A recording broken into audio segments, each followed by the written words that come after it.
ಏಕಾಗ್ರತೆ ಮಾಡೋಕ್ಕೆ ಏನು ಮಾಡಬೇಕು ಮಕ್ಕಳಿಗೆ? ನೀವೇನು ಹೇಳಿದ್ರೂ ಆಗಲ್ಲ. ಮನಸ್ಸು ಹೇಗೆ ಅಂದರೆ, ಅದು ನೀವು ಹೇಳಿದ ಹಾಗೆ ಅದು ಒಂದು ಕೋತಿ, ಮರ್ಕಟ. ಮನಸ್ಸನ್ನು ಹತೋಟಿಗೆ ತಂದುಕೊಳ್ಳಿ, ನಿಮಗೆ ವಿದ್ಯೆ ಬಂದುಬಿಡುತ್ತೆ. ಅಷ್ಟು ಸುಲಭ ಅಲ್ಲ, ಹೇಳೋದಷ್ಟು ಸುಲಭ ಅಲ್ಲ, ಮಾಡೋದು ಬಹಳ ಬಹಳ ಬಹಳ ಕ್ಲಿಷ್ಟ. ಮನಸ್ಸು ಮತ್ತು ನಮ್ಮ ಉಸಿರಾಟ ಇದೆಯಲ್ಲ, ಇವು ಎರಡಕ್ಕೂ ಒಂದಕ್ಕೊಂದು ಅವಿನಾಭಾವ ಸಂಬಂಧ ಇದೆ. ನಾನು ಹೇಳಿದೆ ಗಂಡ ಹೆಂಡತಿ ಅಂತ. ನಿಮ್ಮ ಮನಸ್ಸು ಹೋದ ಕಡೆ ನಿಮ್ಮ ಉಸಿರು ಹೋಗುತ್ತೆ, ನಿಮ್ಮ ಉಸಿರು ಹೋದ ಕಡೆ ನಿಮ್ಮ ಮನಸ್ಸು ಹೋಗುತ್ತೆ. ಬಹಳ ಆರ್ಷ್ಯ ಗ್ರಂಥದಲ್ಲಿ, ಬಹಳ ಹಳೆಯ ಗ್ರಂಥದಲ್ಲಿ ದೊಡ್ಡ ದೊಡ್ಡ ಪೀಠಾಧಿಪತಿಗಳು ಅಂಗೀಕಾರ ಮಾಡತಕ್ಕಂತಹ ಒಂದು ಯೋಗಶಾಸ್ತ್ರದಲ್ಲಿ ಒಂದು ಪ್ರಾಣಾಯಾಮ ಹೇಳಿದೆಯಮ್ಮ. ಸೂರ್ಯ ಭಗವಾನ್ನಿಂದ ಉಪದೇಶ ಪಡೆದಂತಹ ಮಹರ್ಷಿಗಳು, ವೇದಕಾಲದ ಋಷಿಗಳು, ಆ ಋಷಿವರಿಯರು ಪ್ರತಿಪಾದನೆ ಮಾಡಿರ್ತಕ್ಕಂತಹ ಒಂದು ಪ್ರಾಣಾಯಾಮ ಉಂಟು. ಅದು 5-6 ವರ್ಷದ ಮಗುವು ಕೂಡ ಮಾಡಬಹುದು. ನೀವು ಚೆನ್ನಾಗಿ ಅಭ್ಯಾಸ ನೀವು ಮಾಡಬೇಕು.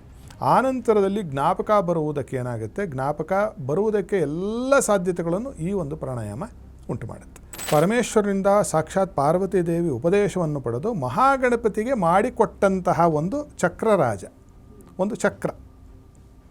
100ರಲ್ಲಿ 100 ವಿದ್ಯಾರ್ಥಿಗಳಿಗೂ ಅನುಕೂಲ ಆಗಿರ್ತಕ್ಕಂಥದ್ದು ಕಂಡಿದ್ದೇವೆ. ಅಂದರೆ ಮಗುವಿಗೆ ಒಂದು 8-9 ವರ್ಷದ ಒಂದು ಆಜುಬಾಜಿನಲ್ಲಿ ಇದನ್ನು ಮಾಡ್ತಾ ಬಂದರೆ ಮೇಧಾಶಕ್ತಿ, ಮೇಧಾ ಅಂದರೆ ಏನು ಅಂತಂದರೆ ಓದಿದ್ದು ತಲೆಯಲ್ಲಿ ಉಳಿಯುತ್ತೆ. ಪ್ರಾಣಾಯಾಮ ಆಗಿರಬಹುದು, ಈ ಚಕ್ರದ ಪೂಜೆ ಆಗಿರಬಹುದು, ಪುನಸ್ಕಾರವಾಗಿರಬಹುದು, ಇದಿಷ್ಟಕ್ಕೂ ಆಧಾರಭೂತವಾಗಿರೋದೇನು, ನಾವು ಕೂತು ಓದಬೇಕು. ನಾನು ಹೇಳ್ತಾ ಇರೋದಲ್ಲ, ಸಾಕ್ಷಾತ್ ಮಹರ್ಷಿಗಳು, ಸಾಕ್ಷಾತ್ ಪರಮೇಶ್ವರ ಹೇಳಿರ್ತಕ್ಕಂಥದ್ದಾಗಿರುವುದರಿಂದ ಆತನಲ್ಲಿ ನಂಬಿಕೆ ಇರತಕ್ಕಂಥವ್ರು ಮಾಡಬಹುದು.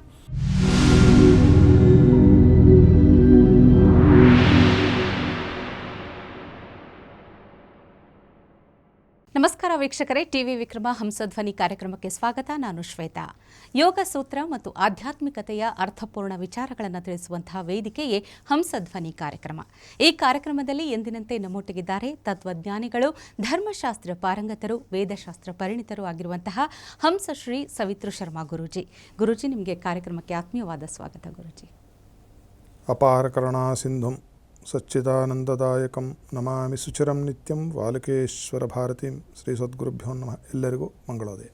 ವೀಕ್ಷಕರೇ, ಹಿಂದಿನ ಒಂದು ಸಂಚಿಕೆಯಲ್ಲಿ ನಾವು ವಿದ್ಯಾಭ್ಯಾಸವನ್ನು ಒಲಿಸಿಕೊಳ್ಳುವ ಬಗ್ಗೆ ಹೇಗೆ ಅನ್ನೋದ್ರ ಬಗ್ಗೆ ಮಾತಾಡಿದ್ವಿ. ಆದರೆ ಇವತ್ತಿನ ದಿನಗಳಲ್ಲಿ ಬಹುಶಃ ಬಹಳಷ್ಟು ಮೆಂಟಲ್ ಡಿಸ್ಟ್ರಾಕ್ಷನ್ಸ್ ಅನ್ನೋದು ಬಹಳ ಸರಳವಾಗಿ ಸಿಕ್ಕಿಬಿಡುತ್ತೆ. ಜಗತ್ತು ಅನ್ನೋದೇ ಬಹಳ ಕಲರ್ಫುಲ್. ಅದರಲ್ಲೂ ವಿದ್ಯೆ ಅರ್ಜನೆ ಮಾಡುವಂತಹ ವಯಸ್ಸಿನಲ್ಲಿ ಬೇರೆ ವಿಷಯಗಳು ಬಹಳಷ್ಟು ತಲೆಯಲ್ಲಿ ಬರುತ್ತೆ. ಇಂಥ ಸಂದರ್ಭದಲ್ಲಿ ಏಕಾಗ್ರತೆ ಸಾಧಿಸೋದು ಅಂದರೆ ಅದೊಂದು ದೊಡ್ಡ ಸಾಧನೆ ಅಂತ ಹೇಳಬಹುದು. ಹಾಗಾದರೆ ಹೇಗೆ ಸಾಧ್ಯ ಆಗುತ್ತೆ ಅನ್ನೋದ್ರ ಬಗ್ಗೆ ತಿಳ್ಕೊಳ್ಳೋಣ. ಗುರುಜಿ, ನಿಜಕ್ಕೂ ಅಂದರೆ ಎಲ್ಲ ವಿಷಯಗಳನ್ನು ಬದಿಗೊತ್ತಿ ನಾವು ವಿದ್ಯೆಯ ಬಗ್ಗೆ ಮಾತ್ರ ಏಕಾಗ್ರತೆಯನ್ನು ಸಾಧಿಸೋದು, ಮನಸ್ಸೇ ಹೇಳ್ತೀವಿ ಮಹಾಮರ್ಕಟ, ಚಂಚಲ ಮನಸ್ಸು ಅಂತ ಹೇಳ್ತೀವಿ, ಇದನ್ನು ಒಂದು ಕಡೆ ಕೇಂದ್ರೀಕೃತಗೊಳಿಸಿ ಏಕಾಗ್ರತೆ ಸಾಧಿಸೋದು ಹೇಗೆ ಅಂತ ಹೇಳ್ತೀವಿ ಗುರುಜಿ? ವಿದ್ಯೆ ಅಂತಕ್ಕಂಥದ್ದು ವಿದ್ ಅಂದರೆ ತಿಳುವಳಿಕೆ ಅಂತಕ್ಕಂತಹ ಒಂದು ಪದದಿಂದ ಬರುತ್ತೆ ಅಂತ ತಿಳಿದವರು ಹಿರಿಯರು ಹೇಳಿದ್ದಾರೆ.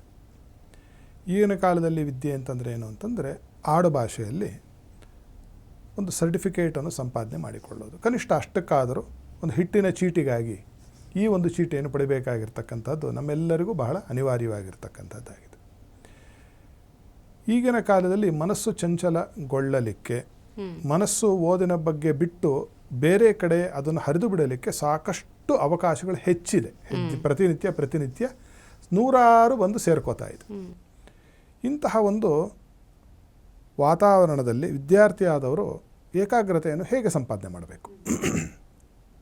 ಇದರಲ್ಲಿ 2 ಯೋಗಿಕ ಮತ್ತು ಎರಡನೆಯದು ಶಾಸ್ತ್ರದಲ್ಲಿ, ಮಂತ್ರಶಾಸ್ತ್ರದಲ್ಲಿ ಹೇಳಿರ್ತಕ್ಕಂತಹ 2-3 ವಿಧಿಗಳು ಉಂಟು. ಇದು ನಮಗೆ ಅನುಭವ ಸಿದ್ಧವಾಗಿ ನಾವು ನೋಡೋ ಕೂಡ ಇದ್ದೇವೆ. ಇದು ಮೊದಲನೆಯದ್ದು, ಏಕಾಗ್ರತೆ ಮಾಡೋಕ್ಕೆ ಏನು ಮಾಡಬೇಕು ಮಕ್ಕಳಿಗೆ? ನೀವೇನು ಹೇಳಿದ್ರೂ ಆಗಲ್ಲ. ಮನಸ್ಸು ಹೇಗೆ ಅಂದರೆ, ಅದು ನೀವು ಹೇಳಿದ ಹಾಗೆ ಅದು ಒಂದು ಕೋತಿ, ಮರ್ಕಟ. ಮರ್ಕಟಸ್ಯ ಸುರಾಪಾನಂ ತಥಾ ವೃಶ್ಚಿಕದಂಶಂ ತಸ್ಯೋಪರಿ ಭೂತಾವೇಶಂ ಯದ್ವಾ ತದ್ವಾ ಭವಿಷ್ಯಸಿ. ಕೋತಿಗೆ ಒಂದು ಹೆಂಡ ಕುಡಿಸ್ಬಿಟ್ಟು ಒಂದು ಚೇಳು ಕಡಿಸಿ ಅದರ ಮೇಲೆ ಒಂದು ದೆವ್ವ ಬಿಟ್ಟರೆ ಏನೂ ಆಗುತ್ತೆ ಅದರ ಪರಿಸ್ಥಿತಿ. ಅದೇ ರೀತಿಯಾಗಿ ಏನಾಗಿದೆ ಅಂದರೆ, ಸುಮಾರು ವಿದ್ಯೆ, ಎಲ್ಲರಿಗೂ ಅಂತ ಹೇಳಲಿಕ್ಕೆ ಬರೋದಿಲ್ಲ, ಆದರೆ ಸುಮಾರು ವಿದ್ಯಾರ್ಥಿಗಳಿಗೆ ಈ ಥರದ ಒಂದು 3 ಇರತಕ್ಕಂತಹ ಹೆಂಡ ಕುಡಿದು ಚೇಳು ಕೈಯಲ್ಲಿ ಕಡಿಸಿಕೊಂಡು ಭೂತವೂ ಇರತಕ್ಕಂತಹ ಕೋತಿಯ ಉಪಾದಿಯಲ್ಲಿ ಅವರ ಮನಸ್ಸು ವಿಚಲಿತವಾಗಿ, ಚಂಚಲವಾಗಿ, ಕೊಂಬೆಯಿಂದ ಕೊಂಬೆಗೆ ಹಾರೋದಲ್ಲದೆ ಬೇರೆಯವ್ರಿಗೂ ತೊಂದರೆ ಕೊಡೋಲಿಕ್ಕೆ ಉಪಕ್ರಮಿಸ್ತಾ ಇದೆ ಇತ್ತೀಚಿನ ದಿನಗಳು. ಇದನ್ನೇನು ಮಾಡಬೇಕು ಈಗ ಅಂತಂದರೆ, ಮೊದಲನೇದು ಮನಸ್ಸನ್ನು ಹತೋಟಿಗೆ ತಂದುಕೊಳ್ಳಬೇಕು. ಇದು ಹೇಳೋಕ್ಕೆ ಭಾಳ ಸುಲಭ. ಕ್ಯಾಮ್ರಾ ಎದುರು ಕೂತ್ಕೊಂಡ್ಬಿಟ್ಟು ಜೋರಾಗಿ ಹೇಳೋಕ್ಕೆ ಬಹಳ ಸುಲಭ. ಮನಸ್ಸನ್ನು ಹತೋಟಿಗೆ ತಂದುಕೊಳ್ಳಿ ನಿಮಗೆ ವಿದ್ಯೆ ಬಂದುಬಿಡುತ್ತೆ, ಅಷ್ಟು ಸುಲಭ ಅಲ್ಲ, ಹೇಳೋದು ಸುಲಭ ಅಲ್ಲ, ಮಾಡೋದು ಬಹಳ ಬಹಳ ಬಹಳ ಕ್ಲಿಷ್ಟ. ಈ ಮನಸ್ಸು ಅನ್ನೋದಕ್ಕೆ ಒಂದು ವಾಹನ ಇದೆ ನಮ್ಮಲ್ಲಿ. ನಾನು ಹಿಂದಿನ ಸಂಚಿಕೆಯಲ್ಲಿ ಇದರ ಬಗ್ಗೆ ಹೇಳಿದ್ದೆ, ಇದರ ಬಗ್ಗೆ ಪ್ರಸ್ತಾವ ಮಾಡಿ ಅಲ್ಲಿಗೆ ನಿಲ್ಲಿಸಿದ್ವಿ. ಇನ್ನೊಂದು ಕಾರ್ಯಕ್ರಮದಲ್ಲಿ ಇದನ್ನು ಹೇಳ್ತೀವಿ ಅಂತಲೂ ನಾನು ಹೇಳಿದ್ದೆ. ಈ ಮನಸ್ಸು ಮತ್ತು ನಮ್ಮ ಉಸಿರಾಟ ಇದೆಯಲ್ಲ, ಇವು ಎರಡಕ್ಕೂ ಒಂದಕ್ಕೊಂದು ಅವಿನಾಭಾವ ಸಂಬಂಧ ಇದೆ. ನಾನು ಹೇಳಿದೆ ಗಂಡ ಹೆಂಡತಿ ಅಂತ. ನಿಮ್ಮ ಮನಸ್ಸು ಹೋದ ಕಡೆ ನಿಮ್ಮ ಉಸಿರು ಹೋಗುತ್ತೆ, ನಿಮ್ಮ ಉಸಿರು ಹೋದ ಕಡೆ ನಿಮ್ಮ ಮನಸ್ಸು ಹೋಗುತ್ತೆ. ಮನಸ್ಸನ್ನು ಹಿಡಿಯೋದಕ್ಕೆ ಬಹಳ ಸುಲಭ ಸಾಧನ ಯಾವುದು ಅಂದರೆ ನಿಮ್ಮ ಉಸಿರನ್ನು, ನಿಮ್ಮ ಪ್ರಾಣವಾಯುವನ್ನು, ನಿಮ್ಮ ಉಚ್ಛ್ವಾಸ ನಿಶ್ವಾಸಗಳನ್ನು ಹಿಡಿದುಕೊಳ್ತಕ್ಕಂಥದ್ದು ಮಾಡಬೇಕು ಅಂತ ಶಾಸ್ತ್ರದಲ್ಲಿ ವಿಧಿ ಇದೆ. ಅಂದರೆ ಏನು? ಪ್ರಾಣಾಯಾಮಗಳು ಮಾಡಬಹುದು, ಪ್ರಾಣಾಯಾಮ ಮಾಡಬಹುದು. ಸ್ವಲ್ಪ ಅದಕ್ಕೆ ಮನಸ್ಸಿಗೆ ಸ್ವಲ್ಪ ನೆಮ್ಮದಿಯನ್ನು ಮತ್ತು ಸಾಂತ್ವನವನ್ನು ತರುತ್ತೆ ಪ್ರಾಣಾಯಾಮ ಅಂತಕ್ಕಂಥದ್ದು. ಸುಮಾರು ಪ್ರಾಣಾಯಾಮಗಳಿದೆ. ಚಂದ್ರಭೇದ, ಸೂರ್ಯಭೇದ, ನಾಡಿ ಶೋಧನ, ಭ್ರಾಮರಿ, ಶೀತ್ಕಾರಿ, ಅದೇ ರೀತಿಯಾಗಿ ಉಜ್ಜಾಯಿ ಪ್ರಾಣಾಯಾಮ ಅಂತಿದೆ, ಕಪಾಲಭಾತಿ ಅಂತಿದೆ, ಭಸ್ತ್ರಿಕಾ ಅಂತ ಇದೆ. ನಾನಾ ವಿಧವಾದ ಪ್ರಾಣಾಯಾಮಗಳನ್ನು ಹೇಳಿಬಿಟ್ಟಿದ್ದಾರೆ. ಮೂಲ ಗ್ರಂಥದಲ್ಲಿ ಇಲ್ಲದೇ ಇದ್ದರೂ ಆನಂತರದ ಗ್ರಂಥಗಳಲ್ಲಿ ಇದು ನಮಗೆ ಕಂಡುಬರುತ್ತೆ. ಆದರೆ ಒಂದು ಬಹಳ ಆನಂದವನ್ನು ಕೊಡೋ ಒಂದು ವಿಚಾರ ಉಂಟು. ಬಹಳ ಆರ್ಷ್ಯ ಗ್ರಂಥದಲ್ಲಿ, ಬಹಳ ಹಳೆಯ ಗ್ರಂಥದಲ್ಲಿ ದೊಡ್ಡ ದೊಡ್ಡ ಪೀಠಾಧಿಪತಿಗಳು ಅಂಗೀಕಾರ ಮಾಡತಕ್ಕಂತಹ ಒಂದು ಯೋಗಶಾಸ್ತ್ರದಲ್ಲಿ ಒಂದು ಪ್ರಾಣಾಯಾಮ ಹೇಳಿದೆಯಮ್ಮ. ವಿದ್ಯಾರ್ಥಿಗಳಿಗೆ ಅಮೃತೋಪಾದಿಯಲ್ಲಿ ವಿದ್ಯೆಯನ್ನು ಕೊಡುವುದಕ್ಕೆ ಅದೊಂದನ್ನು ಕಲಿತು ಮಾಡಬೇಕು ಅಂತ ಉಲ್ಲೇಖ ಇದೆ.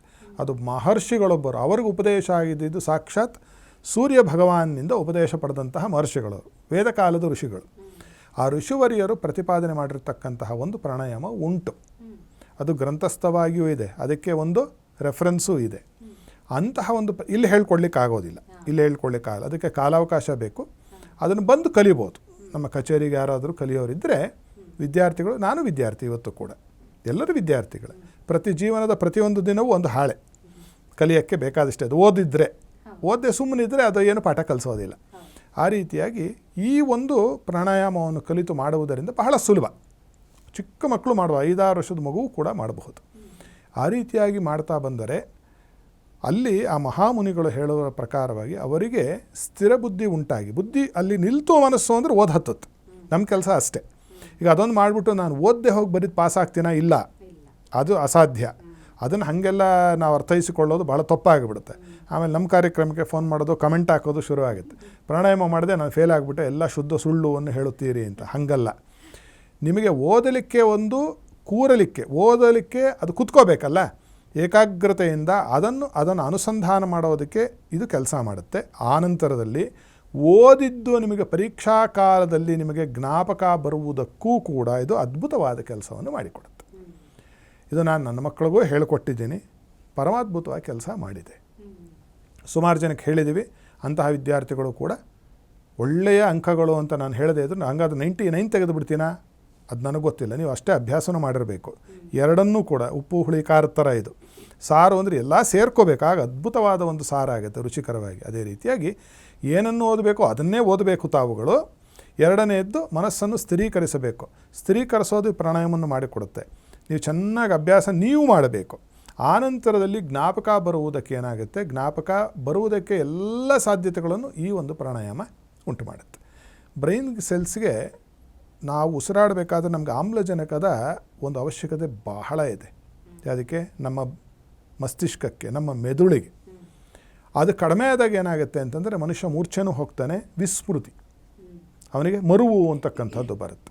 ಮರುವಿಗೆ ಒಂದು ನಮಗೆ ಅದರ ಆ ವಿಚಾರದ ಬಗ್ಗೆ ನಮಗೆ ಯಾವುದೇ ಒಂದು ಆಸ್ಥೆ ಇಲ್ಲದೆ ಇರುವುದು ಒಂದು. ಎರಡನೇದು ಇದು. ಇವೆರಡನ್ನೂ ಕೂಡ ಸರಿ ಮಾಡತಕ್ಕಂತಹ ಒಂದು ಶಕ್ತಿ ಈ ಒಂದು ಪ್ರಾಣಾಯಾಮಕ್ಕೆ ಇದೆ. ಇದು ಮೊದಲನೇ ಪರಿಹಾರ. ಎರಡನೆಯದು ನಮ್ಮ ಅನುಭವದಲ್ಲಿರೋದು, ಶಾಸ್ತ್ರದಲ್ಲಿದೆ. ಇದು ಪರಮೇಶ್ವರನಿಂದ ಸಾಕ್ಷಾತ್ ಪಾರ್ವತಿ ದೇವಿ ಉಪದೇಶವನ್ನು ಪಡೆದು ಮಹಾಗಣಪತಿಗೆ ಮಾಡಿಕೊಟ್ಟಂತಹ ಒಂದು ಚಕ್ರರಾಜ, ಒಂದು ಚಕ್ರ. ಆ ಚಕ್ರವನ್ನು ಮಾಡಿಸಿಕೊಂಡು ಮನೆಯಲ್ಲಿಟ್ಟು ಅದಕ್ಕೆ ದಿನನಿತ್ಯ ಒಂದು ಚಿಕ್ಕ ಪೂಜೆ ಹೇಳಿದೆ ಶಾಸ್ತ್ರದಲ್ಲಿ. ಆ ಪೂಜಾ ವಿಧಿವಿಧಾನಗಳನ್ನು ಅದನ್ನು ಗುರುಮುಖೇನ ಕಲ್ತ್ಕೊಂಡು ಮಾಡಬೇಕು. ಆ ಒಂದು ಚಕ್ರವನ್ನು ಮಾಡಿಸಿಕೊಂಡು ಆ ಚಕ್ರವನ್ನು ಇಟ್ಟು ಯಾರು ವಿದ್ಯಾರ್ಥಿ ಇರ್ತಾನೆ ವಿದ್ಯಾರ್ಥಿಯೇ ಮಾಡಬಹುದು. ಆಗದೇ ಇದ್ದರೆ ಆ ವಿದ್ಯಾರ್ಥಿ ಯಾರಿರ್ತಾರೋ ಅವರ ತಂದೆಯೋ ತಾಯಿಯೋ ಅಜ್ಜಿಯೋ ತಾತನೋ ಮಾವನೋ ಅಕ್ಕನೋ ತಂಗಿನೋ ಅಣ್ಣನೋ ತಮ್ಮನೋ ಅತ್ತಿಗೆನೋ ಯಾರು ಬೇಕಾದರೂ ಮಾಡಬಹುದು. ಅವರ ಪರವಾಗಿ ಮಾಡಿಸಿ ಅದರ ಒಂದು ಪ್ರಸಾದ ಇರುತ್ತೆ. ಆ ಪೂಜೆ ಮಾಡಿದಾಗ ಪ್ರಸಾದ ನೈವೇದ್ಯ ಮಾಡಿರೋದಿಲ್ಲ. ಇದಕ್ಕೆ ಬಹಳ ಅದ್ಭುತವಾಗಿರ್ತಕ್ಕಂತಹ ಒಂದು ಕ್ರಿಯೆಯನ್ನು ಹೇಳಿಬಿಟ್ಟಿದ್ದಾನೆ ಸಾಕ್ಷಾತ್ ಪರಮೇಶ್ವರ. ಅಂತಹ ಒಂದು ಚಕ್ರವನ್ನು ಮಾಡಿಸಿಕೊಂಡು ಪ್ರತಿನಿತ್ಯವೂ ತಪ್ಪದೇ ಮಾಡಬೇಕು. ಅದನ್ನು ನೀವು ಬೇರೆಯವ್ರಿಗೆ ಹೋದರೆ ಅದನ್ನು ತೊಗೊಂಡು ಹೋಗಬೇಕು. ಬೇರೆಯವ್ರಿಗೆ ಹೋಗ್ಬೇಕಾದ್ರೆ ನೀವು ಟೂತ್ ಬ್ರಷು ಪೇಸ್ಟು ತೊಗೊಂಡು ಹೋಗ್ತೀರಾ? ಇಲ್ಲ. ಅದೇ ರೀತಿಯಾಗಿ ಇದನ್ನೂ ತೆಗೆದುಕೊಂಡು ಹೋಗಿ ಚಿಕ್ಕದಾಗಿ, ಅಲ್ಲಿ ದೊಡ್ಡದಾಗಿ ಏನು ಇದು ಅಷ್ಟೇ, ನೀವು ಮನೆಯಲ್ಲಿ ಮಾಡಿದ್ರೆ ಇದಕ್ಕೆ ನಿಮಗೆ 5 ನಿಮಿಷದಕ್ಕಿಂತ ಹೆಚ್ಚು ಸಮಯ ಹಿಡಿಯೋದಿಲ್ಲ. 5 ನಿಮಿಷ ಇದಕ್ಕೆ ಕಾಲಾವಕಾಶ ಬೇಕಾಗಿರೋದು. ಹೋದ ಕಡೆಯಲ್ಲೂ ಬೇರೆಯವ್ರಿಗೆ ಹೋದಾಗಲೂ ಅದಕ್ಕೆ ಚಿಕ್ಕದಾಗಿರ್ತಕ್ಕಂಥ ಒಂದು ಪೆಟ್ಟಿಗೆಯನ್ನು ಸಿದ್ಧ ಮಾಡಿಕೊಂಡು ಹೋಗಿ ಅಲ್ಲಿ ನೀವು ಅದಕ್ಕೆ ಪೂಜೆಯನ್ನು ಸಲ್ಲಿಸಿ ನೀವು ಮಾಡ್ತಾ ಬಂದಲ್ಲಿ, ನನ್ನ ಅನುಭವದಲ್ಲಿ ನಾನು ನೋಡಿದ್ದೇನೆ, 100ರಲ್ಲಿ 100 ವಿದ್ಯಾರ್ಥಿಗಳಿಗೂ ಅನುಕೂಲ ಆಗಿರ್ತಕ್ಕಂಥದ್ದು ಕಂಡಿದ್ದೇವೆ ನಾವು. ಅದರಲ್ಲಿ 100ರಲ್ಲಿ 90% ಅದ್ಭುತವಾದ ಒಂದು ಫಲವನ್ನು ಕೊಟ್ಟು, ಅದು ನಮ್ಮ ಭಕ್ತಿ ಮೇಲೂ ಶ್ರದ್ಧೆ ಮೇಲೂ ಅದು ನಿರ್ಭರವಾಗುತ್ತೆ. ಈಗ ಮನೆಯಲ್ಲಿ ಸಾಕಿರುವ ಒಂದು ಪ್ರಾಣಿಯೇ ಕೂಡ ನಾವು ಅದ್ರ ಬಗ್ಗೆ ವಿಶ್ವಾಸ ತೋರಿಸಿದ್ರೆ ನಮ್ಮನ್ನು ಅದು ಕ್ಯಾರೆ ಅನ್ನೋದಿಲ್ಲ ಅಲ್ವಾ? ಇನ್ನು ಭಗವದ್ವಸ್ತುವನ್ನು ನಾವು ಅನುಸಂಧಾನ ಮಾಡ್ತಾ ಇದ್ದೀವಿ ಅಂತ ಆದರೆ ಅದನ್ನು ವಿಶ್ವಾಸದಿಂದ ನಿಮಗೆ ಅಲ್ಲಿ ಕೂತರೆ ನಿಮಗೆ ಕಣ್ಣಲ್ಲಿ ನೀರು ಜಿನುಗಬೇಕು. ಆ ಭಕ್ತಿ ಶ್ರದ್ಧೆ ವಿಶ್ವಾಸ ಪ್ರೀತಿಯನ್ನು ತೋರಿಸದೇ ಆದರೆ ಅದು ಪರಮಾದ್ಭುತವಾದ ಒಂದು ಫಲಿತಗಳನ್ನು ಕೊಟ್ಟಿರ್ತಕ್ಕಂಥದ್ದು ನಮಗೆ ಕಂಡುಬಂದಿದೆ. ಇದು ಬಹಳ ಹಳೆಯ ಒಂದು ಶಾಸ್ತ್ರದಲ್ಲಿ ಉಲ್ಲೇಖಿತವಾಗಿರ್ತಕ್ಕಂಥದ್ದು. ಈ ರೀತಿಯಾಗಿ ತಿಳಿದವರಿಂದ ಈ ಚಕ್ರವನ್ನು ಮಾಡಿಸಿಕೊಳ್ಳಬೇಕು. ಆ ಚಕ್ರವನ್ನು ಮಾಡಿಸಿಕೊಂಡು ಅದನ್ನು ಪೂಜೆ ಪುನಸ್ಕಾರಾದಿಗಳನ್ನು ಮಾಡಿದಾಗ ಕನಿಷ್ಠ ಅದೇನು ಹೇಳ್ತೇನೆ, ಪ್ರತಿದಿನ 444 ದಿವಸ ಮಾಡಬೇಕು ಕನಿಷ್ಠ. ಮಾಡಿದರೆ ಅದು ಚಿಕ್ಕ ವಯಸ್ಸಿನಿಂದನೇ ಮಾಡಿದ್ರೆ ಬಹಳ ಒಳ್ಳೆಯದು. ಅಂದರೆ ಮಗುವಿಗೆ ಒಂದು 8-9 ವರ್ಷದ ಒಂದು ಆಜುಬಾಜಿನಲ್ಲಿ ಇದನ್ನು ಮಾಡ್ತಾ ಬಂದರೆ ಮೇಧಾಶಕ್ತಿ, ಮೇಧಾ ಅಂದರೆ ಏನು ಅಂತಂದರೆ ಓದಿದ್ದು ತಲೆಯಲ್ಲಿ ಉಳಿಯುತ್ತೆ. ಉಳಿದಿದ್ದನ್ನು ಮತ್ತೆ ಅದನ್ನು ರಿಪ್ರೊಡ್ಯೂಸ್ ಅಂತ ಏನು ಹೇಳ್ತೀವಲ್ಲ, ಪುನರಾವರ್ತನೆ ಮಾಡುವುದಕ್ಕೆ ಮರುಕಳಿಸಿ ಬರುವುದಕ್ಕೂ ಸಹಾಯ ಮಾಡುತ್ತೆ. ಓದುವುದರ ಬಗ್ಗೆ ಅವರಿಗೆ ಆಸ್ಥೆ ಮತ್ತು ಆಸಕ್ತಿಯನ್ನು ಕೂಡ ಹೆಚ್ಚಿಸುತ್ತೆ. ಈ ರೀತಿಯಾಗಿರ್ತಕ್ಕಂಥದ್ದನ್ನು ನಾವು ಸುಮಾರು ನಮ್ಮ ಅನುಭವದಲ್ಲಿ ನೋಡಿದ್ದೀವಿ. ಇದು ಈಶ್ವರನೇ ಪಾರ್ವತಿ ಮಹಾಗಣಪತಿಗೆ ಮಾಡಿದ. ಮಹಾಗಣಪತಿ ಏನಾದ ಅಂತ ನನಗೂ ಗೊತ್ತು, ನಿಮಗೂ ಗೊತ್ತು. ಅವನಿಗೆ ಹೆಸರೇ ವಿದ್ಯಾಗಣಪತಿ, ಸಿದ್ಧಿ ಬುದ್ಧಿ ಅವನ ಹೆಂಡ್ತಿರು ಅಂತ ಕೂಡ ಹೇಳ್ತಾರೆ. ಆ ಥರದ ಒಂದು ವಿದ್ಯಾಸಿದ್ಧಿಯು ಮತ್ತು ಅಪ್ರತಿಹತವಾದಂತಹ ಬುದ್ಧಿಯು ಕೂಡ ಈ ಒಂದು ಚಕ್ರ ಇಟ್ಟು ಪೂಜೆ ಮಾಡೋದು ಉಂಟಾಗುತ್ತೆ ಅಂತಕ್ಕಂಥದ್ದನ್ನು ನಾವು ಸ್ಪಷ್ಟವಾಗಿ ಹೇಳಬಹುದು. ಆದರೆ ಪ್ರಾಣಾಯಾಮ ಚಕ್ರ ಎರಡೂ ಕೂಡ ಅದ್ಭುತ. ಎರಡು ಒಟ್ಟಿಗೆ ಮಾಡಿದರೆ ಇನ್ನೂ ಹೆಚ್ಚು, ಅಧಿಕಸ್ಯ ಅಧಿಕಂ ಫಲಂ. ಇದಿಷ್ಟು ಮಾಡಿದ ಮೇಲೆ ಏನು ಮಾಡಬೇಕು ವಿದ್ಯಾರ್ಥಿ ಅಂದರೆ ಕೂತು ಓದಬೇಕು. ಹಾಸಿಗೆಯನ್ನು ಕೊಡ್ತೀವಿ, ಹಾಸಿಗೆಯನ್ನು ಹಾಸ್ಕೊಡೋಣ, ಒಂದು ದಿಂಬು ಇಡೋಣ, ಹೊದ್ಕೊಳ್ಳೋಕ್ಕೆ ಒಂದು ಹೊದಿಕೆಯನ್ನು ಕೊಡೋಣ, ಚಿಕ್ಕದಾಗಿ ಒಂದು ಫ್ಯಾನು ಹಾಕೋಣ. ಮಲಗೋದು ಯಾರು ಮಲಗಬೇಕು? ನಿದ್ದೆ ಬೇಕಾದವನು ಹೋದ ಮಲಗಿ ಅದನ್ನು ಹೊದ್ದುಕೊಂಡು ಕಣ್ಣು ಮುಚ್ಕೊಂಡ್ರೆ ಆಮೇಲೆ ನಿದ್ದೆ ಬರುತ್ತೆ. ಆ ರೀತಿಯಾಗಿ ಪ್ರಾಣಾಯಾಮ ಆಗಿರಬಹುದು, ಈ ಚಕ್ರದ ಪೂಜೆ ಆಗಿರಬಹುದು, ಪುನಸ್ಕಾರವಾಗಿರಬಹುದು, ಇದಿಷ್ಟಕ್ಕೂ ಆಧಾರಭೂತವಾಗಿರೋದೇನು? ನಾವು ಕೂತು ಓದಬೇಕು. ಅದೊಂದನ್ನು ಅಳವಡಿಸಿಕೊಂಡರೆ ಬರುತ್ತೆ. ಇದು ಮಾಡ್ತಾ ಓದೋದ್ರ ಕಡೆ ಆಸಕ್ತಿಯೂ ಬರುತ್ತೆ. ಆದರೆ ಹೆಚ್ಚು ಅಭ್ಯಾಸ ಮಾಡ್ತಕ್ಕಂತಹದ್ದು ಮಾಡಿದ ಪಕ್ಷದಲ್ಲಿ ಆ 1 ವರ್ಷದಲ್ಲೇ ಗಮನಾರ್ಹವಾದ ಸುಧಾರಣೆ.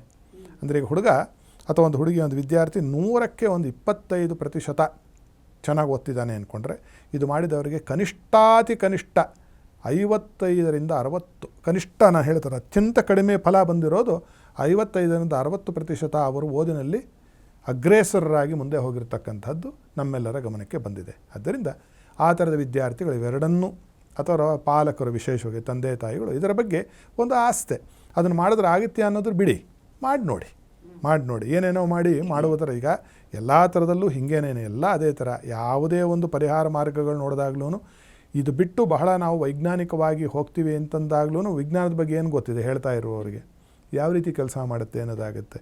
ಅದೇ ರೀತಿಯಾಗಿ ಇದು ತನ್ನಲ್ಲೇ ಒಳಗಿನಿಂದ ಇಂಟರ್ನಲ್ ಲ್ಯಾಬೊರೇಟ್ರಿ, ಹೊರಗಡೆಯಿಂದ ಹೇಗೆ ನಾವು ಇದಕ್ಕೆ ಬೇಕಾಗಿರೋ ಅನುಕೂಲಗಳನ್ನು ಪಡೆಯುವುದಕ್ಕೆ ಹಾತೊರಿತಾ ಇದ್ದೇವೋ, ಅದೇ ರೀತಿಯಾಗಿ ನಮ್ಮ ಒಳಗಡೆ ದೊಡ್ಡದಾಗಿರ್ತಕ್ಕಂಥ ಒಂದು ವಿಶ್ವವಿದೆ.